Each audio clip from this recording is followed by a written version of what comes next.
to a discernible revival and a major expansion in tourist football. Tourism in Pakistan has increased 300% over the past few years, from 500,000 in 2013 to 1.7 million in 2017. According to World Travel and Tourism Council last year, revenue from tourism contributed around 19.4 billion to Pakistan's economy and made up 6.9% of gross domestic product.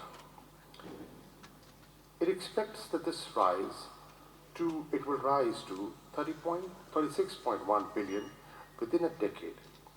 These are conservative estimates. International tourism moguls are taking note, dubbing Pakistan as one of the most attractive destinations, calling it the next big thing in international tourism. The expansion, however, has materialized so far mostly in the domestic segment, and the security variable has remained a key determinant. Ladies and gentlemen, the 8 months that we have been in office, this government has perhaps done more to promote tourism than any predecessor. There are 4 areas where we have seen tangible outcomes. Firstly, we have made it easier for the world to travel to Pakistan. Pakistan's visa policy has been thoroughly revamped. Allow me to share with you the salience. A. Visa fee has been rationalized from as high as $595 to a maximum of $65. For most Asian and African countries, averaging $20 to $25 only. Electronic visa facility will be available to citizens of 175 countries within 7 to 10 days of online payment. And visa on arrival facility will be given to 50 countries. Barring few locations, visitors would require no prior clearance for movement. Importantly, all roads leading to international border crossings would be open to foreigners. NOC requirements for accessing them have been done away with. For overseas Pakistanis, missions abroad will be issuing up to 5-year multiple entry visas. May I also add that the Federal Cabinet has recently approved a new aviation policy aimed at promoting tourism, particularly to our northern areas. Secondly, negative travel advisories by major countries have been an impediment, raising insurance costs and discouraging everything except essential travel. The Foreign Office is making concerted efforts to have the advisories removed or softened. Portugal has removed it. Other countries, including Canada and France, have softened it. This, of course, remains an ongoing endeavor. The more successful events we are able to pull off, the better the security perception, the stronger our case. Thirdly, with the inauguration of Kartarpur Corridor, we have not only undertaken an important confidence building initiative with India, but also given impetus to spiritual tourism in Pakistan. The corridor is set to be put in place by November this year, in time for Baba Guru Nanak's 550th birth anniversary celebrations. Kartarpur and the spirit it embodies is a beginning. We can expect more such initiatives. For pilgrims coming to Pakistan, for not just Sikh, but also Buddhist, Hindu, and Islamic Sufi sites of global significance. Fourthly, we have put in place institutional mechanisms to oversee reform in the tourism sector. A national task force headed by the Prime Minister is in place, working inter alia on identifying and developing new tourist destinations across Pakistan. A National Tourism Coordination Board bringing together all relevant federal agencies has also been set up to market Pakistani tourism and provide technical assistance to the provinces. These measures, ladies and gentlemen, are only a start. They lay the groundwork for the expected takeoff that is yet to materialize. The laundry list of things to do is long, but a beginning has been made and it has to be built upon. 5 priority actions come to my mind. A. Governments, federal, provincial and local, the aviation industry and the hospitality, services and transport sectors will all have to work in tandem. B. We will have to build upon Pakistan's many comparative advantages, which include the vast diversity of exotic landscapes, climes and cultures, our central location, our favorable exchange rate and cost effectiveness, and our vast human resource. C. We will have to address weaknesses. Continual efforts need to be made to combat the negative stereotyping, improve coordination, and build capacities. In particular, we will have to work on improving our marketing frameworks and skills and automating systems and procedures to provide for a seamless experience for the traveler. We will have to learn from experiences of Malaysia, Turkey, and the UAE that have emerged as important tourist hubs.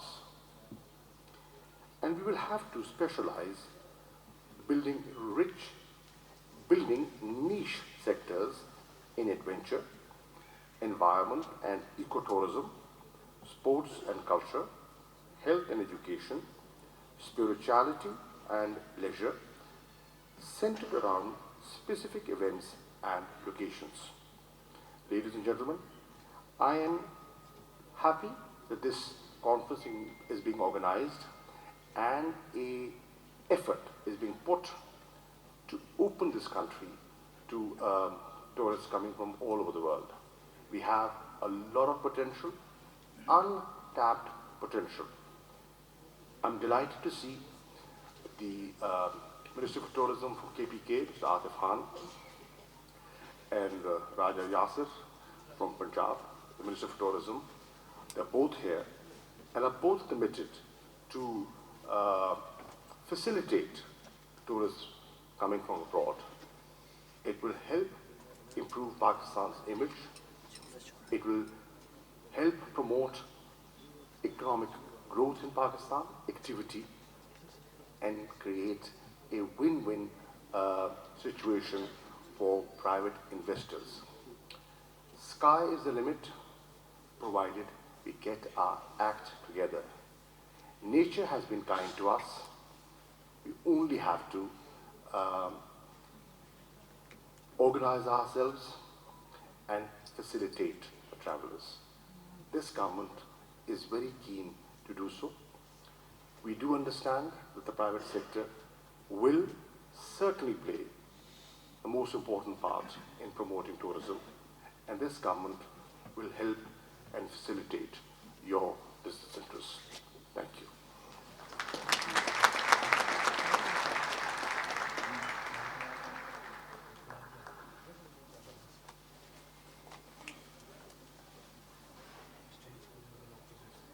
Thank you so much. That was really inspirational.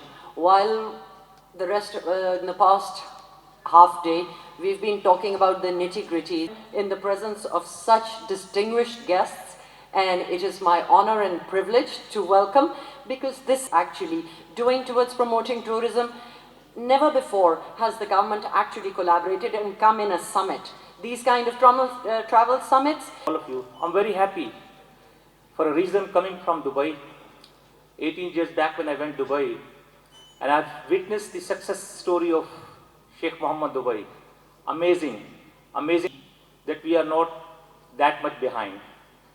When Dubai started their journey, I was not happy because he was so busy, hardly he waved a hand to me, and I went back to my Dubai scan. But I was happy that he was engaged to sell destination Pakistan. And again, I'm very happy that today we have seen Shah Mehmood Qureshi Sahab, the way he was talking, about tourism.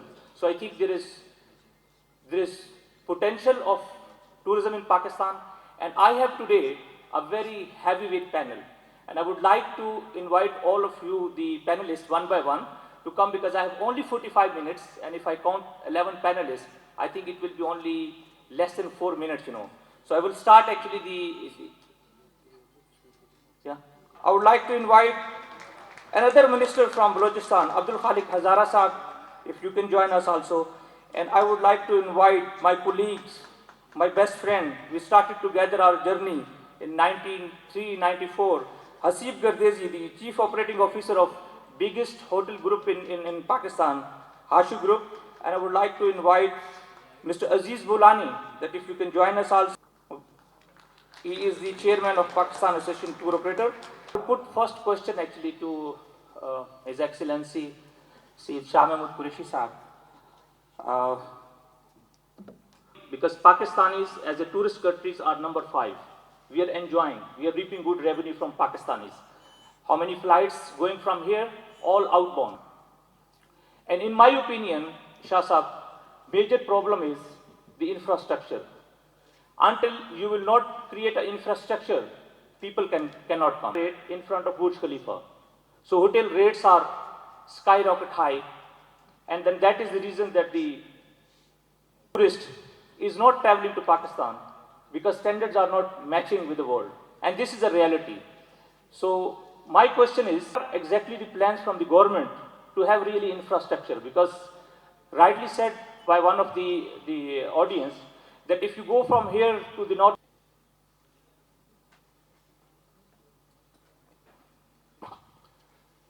To begin with, what Pakistan required was a vision. There was no vision for tourism. We had the sites, we have beautiful locations, but we did not tap on them. So what we thought, what we require is a framework, a vision, and then facilitate, create an enabling environment for the private sector to come and work with the government and promote tourism. We've inherited a difficult economic situation, and one of the challenges Pakistan faces is forex reserves. And we have realized that one very quick way of generating forex reserves is through promoting tourism. It is a project which is not of a long gestation. It can have immediate results. On top of that, with the new sort of electronic connectivity and the advent of social media, Pakistan is being exposed to Pakistanis. Many of us do not realize the treasures we have. We are not aware of them. We have to sell them and we have to promote them. In doing so, we also have to create the physical infrastructure that is lacking. That will come through the private sector. Obviously, investors, when they see a decent return on their investment, they will come forward. The government has to give you, obviously, the security, and one of the major impediments was the security situation. Fortunately, now, the security situation has dramatically improved, and that is why when I have foreign ministers come and see me, I request them to revisit their travel advisories vis-a-vis Pakistan, so that people can come and visit us and see for themselves what Pakistan is all about. Seeing is believing. We have done our bit, and the first step that we have taken is liberalization of visas. The second step that we are trying to promote is connectivity. So, liberalization of visas, connectivity, bringing in and building a partnership with the private sector will help promote tourism. It will generate jobs. So, in a country which has the bulk of a population living, falling in the category of youth, employment generation is a high priority of our government. So, employment generation, building forest reserves, earning dollars, and providing entertainment to the domestic population. There are close to 9 million Pakistanis are diaspora. The strength is almost 9 million. Many of them come for vacations. If we can package such tours that they can link their family vacations with a sort of visit of some area of their interest, it will be a win-win. You know, they do take holidays. Many of them go to Spain, to Europe, and other places. Coming home, you know, will have a double impact. They come, reconnect with their culture, with their family, and also have a family holiday. So we are trying to package something which has something for everyone. And the Minister for Tourism, KPK, our friends from Punjab, and I'm sure KPK and the northern areas, Gilgit-Baltistan, Balochistan, in coordination will come up. Azad Kashmir, obviously, it's one of the most scenic places we have in the country. Obviously, the President is here, the most scenic places we have. They can come up with a coordinated package, which the federal government will fully support. I wish you all the best, and I would beg your pardon. I have to leave because I'm expecting a call, an overseas important call, which I have to attend to. So thank you for the Thank you very much, sir. Thank you for your...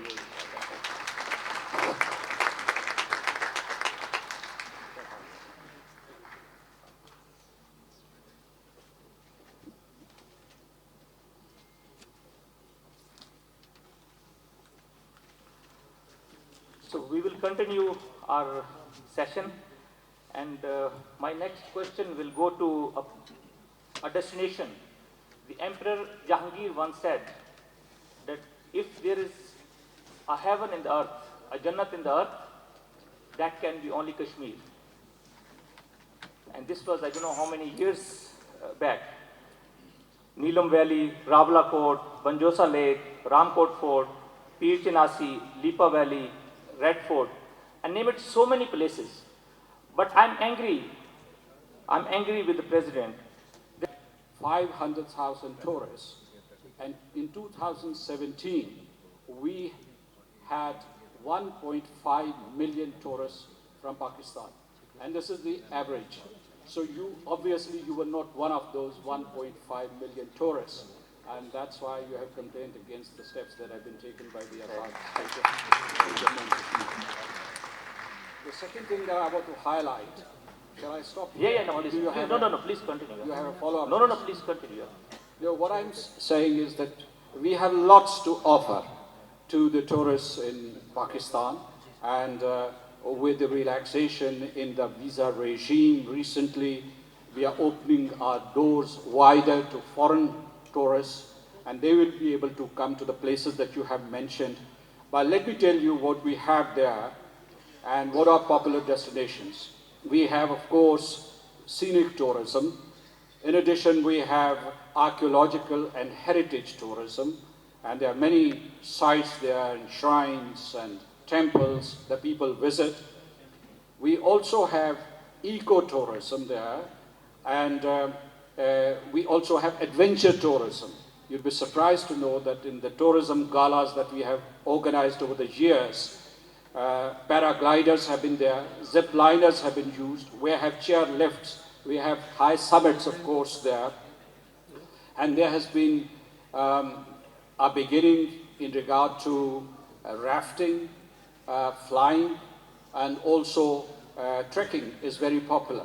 So what we're trying to do is to attract as many tourists as possible. Let me also tell you that in Azad Kashmir, right now, our utmost priority is to upgrade our infrastructure, the road infrastructure, because if roads are good, then more tourists would come to Azad Kashmir.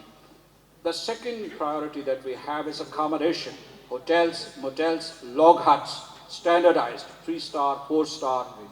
And the third is development of theme parks or sports parks. Let me tell you that there is a PC Pearl Continental in Muzaffarabad, and a Pearl Continental in Mirpur is nearing completion, and according to Murtaza Hashwani, this is going to be the best PC in Pakistan. So, but we are also focusing on smaller facilities for these visitors, for these tourists, bread and breakfast facilities. So the upshot is that Azad Kashmir is ready to absorb and receive and extend hospitality to more tourists. What I would say, because perceptions about Azad Kashmir, I don't know what perceptions you have, but it is one of the most secure regions in the whole of Pakistan. The lowest crime rate, the highest educational score, and it's a secure place. So you're most welcome. I mean, through this forum and through this platform, I invite all of those who are present here to come to Azad Kashmir and see the beauty of Azad Kashmir, the celestial beauty of Azad Kashmir. But in addition to that, we would have many other dimensions covered. Let me also tell you that we're working with the diaspora community in the United Kingdom, in Europe, North America, and also the Gulf region. We're trying to leverage their strengths, inviting entrepreneurs to come to Mirpur, to Muzaffarabad, to Rawalakot, other hubs, and invest in the development of infrastructure. We have passed the requisite legislation in the Azad Kashmir Assembly and enabling ordinances which create the enabling and salutary environment for the promotion of tourism. I'll stop here. Thank you very much. Thank you very much. Lot more to promote destination Jannah, and all of us, we are along with you now to promote such a beautiful destination. I was in Multan. In heritage, but there were only 2 destinations which you could really call tourist destinations. And there are so many other places which could have been easily developed over the years.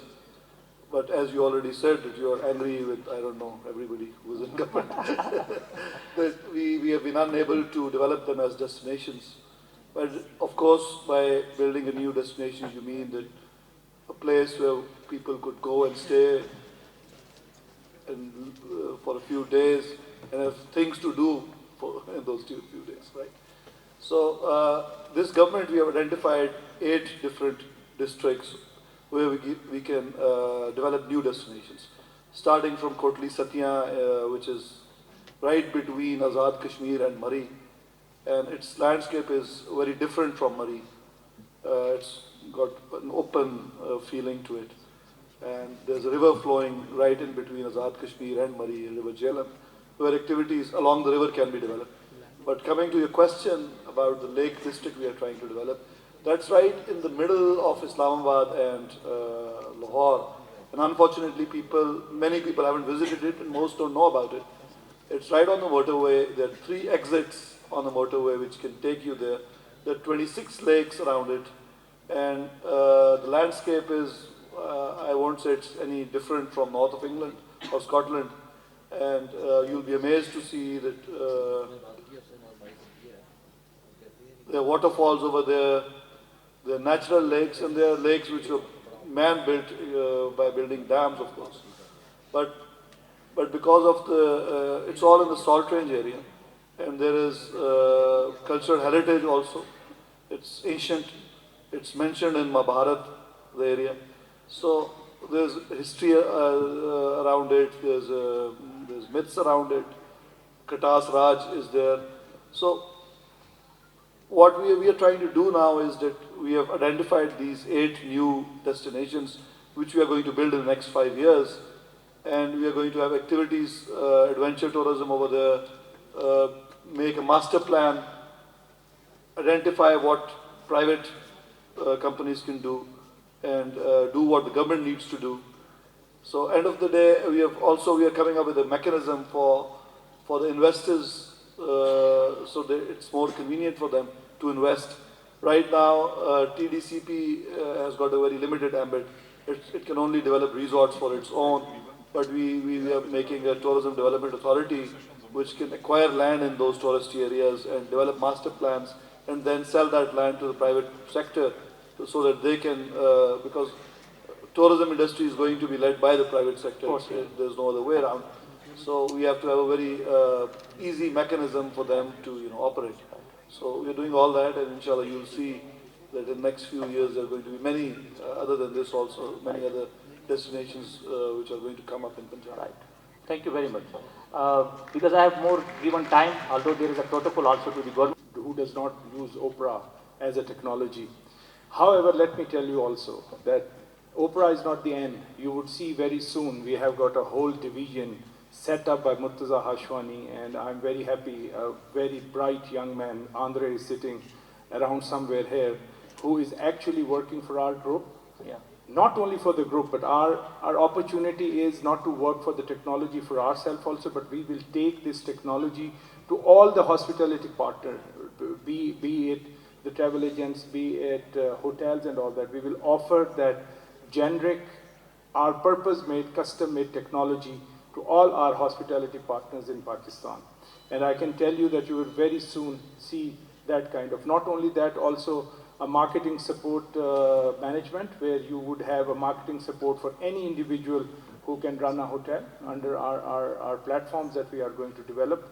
And that's what technology is going to evolve. Now, on President Azad Kashmir point, I would like to clarify one thing. You remember when we were in school, every time everybody used to tell us, oh, अच्छा कश्मीर तो जी वो India के पास रह गया है, हमारे पास तो जो कश्मीर आया जी उसमें तो कुछ भी नहीं. You know, we had this mindset that the Kashmir that India has a beauty, but the Kashmir that we have, nothing, until I actually visited. And sir, congratulations. And let me tell you, we are also opening up in Rawalakot. So we have also decided that not only the 5-star hotels are the need, but also the limited select service is a very, very important need. You would also see that in Gilgit-Baltistan, we are setting up a lot of infrastructure of our own, and also partnering by franchising and management models. And inshallah, it's a start. And as I said, that the present government under the Prime Minister and the young ministers and the dynamism was bit lacking previously. So now, since there is a direction, since there is a vision, since everybody is talking about tourism, you must also see this is the 3rd year that you are coming to Pakistan to moderating this situation. Had you came before, 40, 45 years before? No. It's a big change. So let give a new Pakistan, a new vision, a try, not only the try, but also commitment from all the stakeholders that we forget who is the competition and not. Is country, is state, is Pakistan, we all belong to that. The other thing is, until unless all our 220 million people believe in the tourism, we don't need only foreigners. We need our own domestic tourism, and that's the backbone of China, that's the backbone of Japan. I just came back from Tokyo. You know, after a certain year, the government of Tokyo give you money for elderly people to actually travel within Japan, and they actually support you to go and do the tourism. I think there is a great hope, and you will find our support around. Thank you. I have just one more time, to His Excellency Sardar Masood Khan sir. I mean, see, this event like landmark, it happened PTM in Karachi, it happened PTS now in Islamabad. I mean, I personally coming from Dubai for a reason because, for investors also, it's a good opening for the investors also. So, do you have any plan in future to work with the private, like with Ali or Bukhari Sahab with the landmark, to organize such event in Azad Kashmir? Well, let me put it this way, that two things have hugely helped tourism towards Pakistan and Azad Kashmir. One is the improvement in the security situation, and this is a general perception abroad. And the second thing is that very prestigious magazines and media networks have written positively about the kind of tourism that we can offer. You would recall the write-up which was broadcast and disseminated by Forbes, or the CNN talking about a British backpackers society, and they said that GB and Azad Kashmir, they are excellent for adventure tourism. So what I want to say here is that in terms of facilities, we are opening up, we are engaging the private sector, domestic private sector, and private sector represented by the diaspora community, entrepreneurs from abroad. We have a big diaspora community in the United Kingdom. There are about 1.2 million Azad Kashmiris living in the United Kingdom. And there's a sprinkling all over Europe, and we have a concentration in the Gulf region and North America. We invite all of them. And in that context, landmark from Karachi is also most welcome. Let me also tell you that we have taken a few steps. One is that, of course, this year is the year of tourism for Azad Kashmir. We are celebrating it. And we're going to hold and host conferences and seminars for awareness raising. There will be tourism walks throughout Azad Kashmir. We are also going to organize these big galas which would have book exhibitions and artifacts from our archaeological heritage and so on. And we would have, as I mentioned, adventure tourism there. But other specific measures that we have taken, and I want to highlight them. One is tourist e-facilitation, and that includes smart cards solutions at entry points. We're also going to launch mobile apps when they reach Kohala or Azad Pattan or other places, entry points. SMS services also. Then we have approached, we have reached out to the banks, both the private banks and the State Bank of Pakistan, and all Azad Jammu and Kashmir banks are going to spend 15% annually on tourism. The State Bank of Pakistan is going to offer loans for tourism at 6% markup for male entrepreneurs and 5% for female entrepreneurs. Private sector there is most welcome, and there are two, in fact, entities which would specifically deal with the private sector investment in tourism. There is the State Tourism Executive Committee, and there is also a project planning unit. So what I want to say very briefly to you, you are most welcome, as you said in your opening remarks, that Azad Kashmir is part of Jammu and Kashmir, and it is paradise on earth. And I do agree with your opinion, sir, that Azad Kashmir also has just simply stunning beauty, whether it is the Neelam Valley or the Jhelum Valley, or whether it's the Banjosa, or whether you have these tall peaks, highest peaks in the region. And these include, you mentioned Peer Chanasi, but there is also Ganga Choti, and there is Laslanna and Haji Peer and Toli Peer. So you're all most welcome to that land of beauty. And let me tell you that the people there, including the government, are hospitable. Most welcome to Azad Kashmir.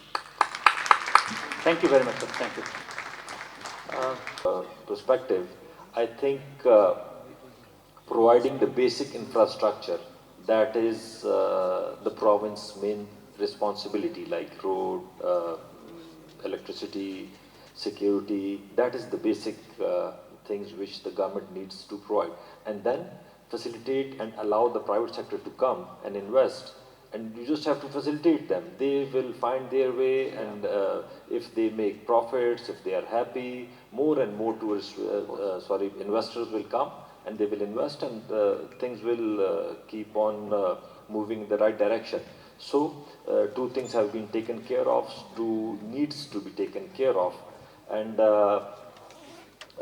regarding visit to seminars or trade fairs in other countries or abroad, unfortunately, when I visited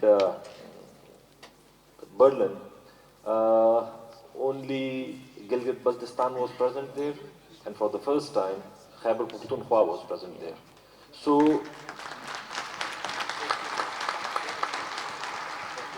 when I saw the pavilion or stall of India or other countries, much smaller than Pakistan, but they had big stalls. There was presence of every province of there. There was a presence from a private sector. So what we need to do is make sure that we are present there. If we are absent and if we are not seen there, so how can tourists come there if we don't interact with the tourism boards, if we don't interact with the tour operators? So that is the first step. We should make sure that every province, the federal government is present in each and every tourism fair, and taking along the private sector, because they will pursue, they will keep on contacting them. I believe that the government has a certain role, and after that line, the role of private sector begins. So we have to be very clear what is the role of government and what is the role of private sector. And I think if we support each other, there is nothing which can stop Pakistan from being one of the best tourist destination in the world. And regarding CPAC, honestly, I didn't had any proper discussion at the federal level to promote tourism in connection with the CPAC.